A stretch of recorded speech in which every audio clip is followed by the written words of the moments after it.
ሰዎች ያፌዛሉ። ሰዎች ሲያፌዙ ሰዎች ይጎዳሉ።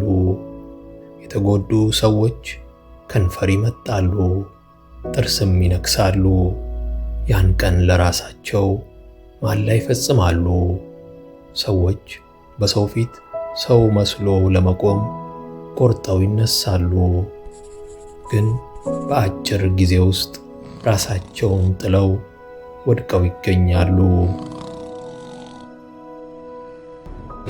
ይህን ጊዜ ሰዎች ምርር ይላሉ፣ ደርሰው ይበግናሉ፣ ቁጭት ይገባሉ፣ ውድቀት ለመሸፈን ይተራመሳሉ።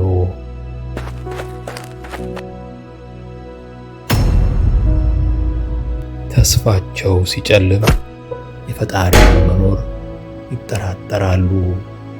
ይጠቅም ይመስል በምሬት ረመጥ ላይ ይንከባለላሉ። ግን ታዲያ ይቀዘቅዛሉ።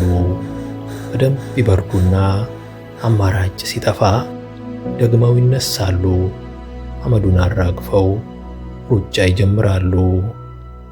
እናም ህልመኞች በሙሉ በባዶ እጃችን ገበያ እንወጣለን። ስኬትን ለመግዛት ውድቀትን ከፍላለን። ሰው ለመሆን ስንቆርጥ ጽናቱን ካደለን በወደቅን ማግስት ሰው እንሆናለን።